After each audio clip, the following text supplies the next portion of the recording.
these jokes prior to his fight against Lamont Roach. After the fight, look how many were waiting. I think the hardest puncher I ever faced. No.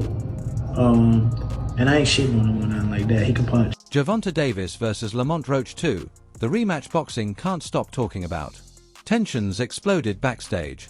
Words flew, emotions boiled, and security was forced to escort out members of Gervonta Davis's team. The atmosphere is more than just heated, it's the outside critics. I know what I could do in the ring, and that's the only thing that matters, honestly, is that I go out and give it my all and perform, and most likely, 9 times out of 10 when I do that, I'll be victorious. It's volatile. As the August 16th rematch in Las Vegas approaches, everything surrounding Gervonta "Tank" Davis versus Lamont Roach feels personal, dangerous, and unresolved. Roach remains calm, refusing to be rattled. He's ignoring Davis's verbal jabs and focusing solely on the ring. "I know what I can do," Roach said. I think the hardest puncher I ever faced. No. And I ain't shitting on him or nothing like that. He can punch. But Jonathan Oquendo, he's from Puerto Rico. Bro, he got bricks in his hands, bro. I lie to you not. He punch hard. I ain't gonna lie. He a hard hit. And when I perform, I win. That's it. He's not backing down, not from the hype, not from the pressure, and definitely not from Tank's reputation. In fact, Roach boldly dismissed the idea that Davis is the hardest puncher he's ever faced. He can punch, but Jonathan Oquendo, that man has bricks in his hands. Tank did that, so I know the got in his eye, but they should have countered it. They would have countered it, it would have went to Lamont Roach. What I didn't like about Tank, he was gassing up Lamont Roach way too much, and he was already talking about like retiring. He seemed a little distracted, didn't he, in the fight? That wasn't the same Gervonta Davis we're really used to seeing. It just lets you know how corrupt like these governing bodies are, bro. If that dude took a knee, not only did he take a knee, he's like, hold on real quick. Let me get this out of my eye. How is that not a point? Like, you know, funny thing, bro, that's why I cut my braids off. I had braids, and I had the same thing. I went through the same shit. When I fought Andre, that shit was burning my eyes, so I cut that shit off. That kind of calm, unbothered confidence has fueled belief that Roach may not just survive this rematch, he might win it convincingly. The first fight changed everything. In their first encounter, Davis took a voluntary knee in round 9, a moment that threw the fight into chaos. It wasn't ruled a knockdown, yet it shifted momentum.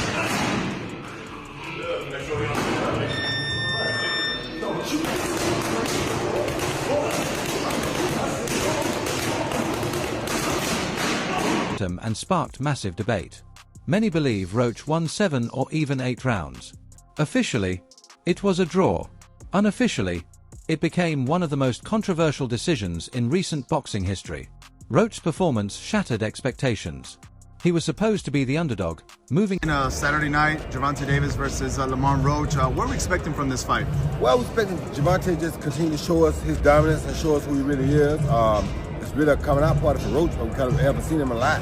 So he gets to show people what he has too. And usually when you get 2 guys who are boxers as amateurs, it's going to equate to a good fight for the first few rounds.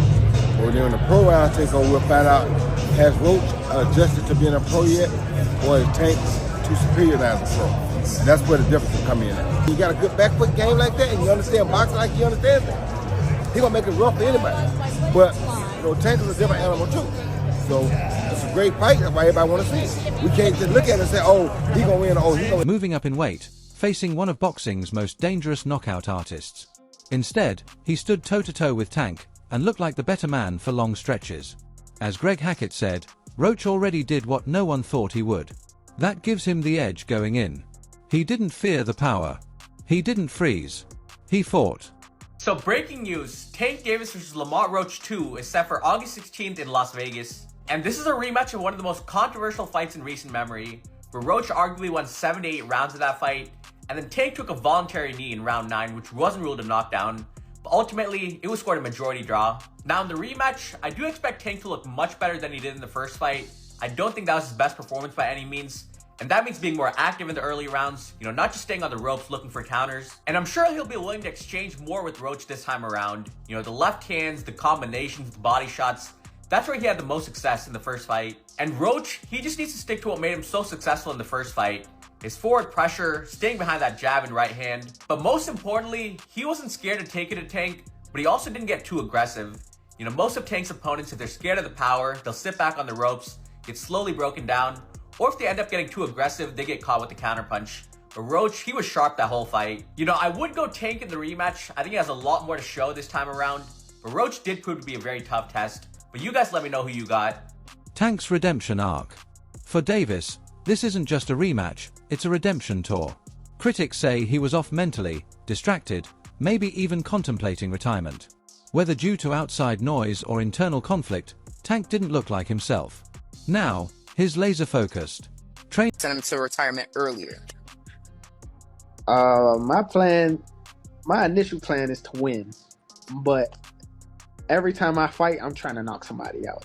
So, so you know, if that happens in the midst of it, you know, that'd be a blessing. That'd be definitely something that I work for, because I work my ass off. But yeah, if he on his way out, why not kick his ass out? It does in a sense, but yeah, it do for sure. I ain't gonna lie, I like to prove people wrong, and I damn sure like to prove myself right. So yeah, it definitely gives me an incentive. And like I said before, I've been here before. The Hector fight, they had me duck. Right now, they really got me. They really. Footage shows a different animal, faster, sharper, and meaner. Roy Jones Jr. put it bluntly, Tank's style is explosive. If he's locked in, Roach is in trouble. Others, like Mikey Garcia and Teofimo Lopez, point to the mental toll Davis faced. One bad night, and everyone turned on him, Lopez said. This is his shot to rewrite the story and prove he's still elite. Even Sean Porter jumped in, warning the world not to count out Tank. He's still one of the smartest, most dangerous fighters in boxing. You're making a mistake if you write him off. High stakes, higher pressure.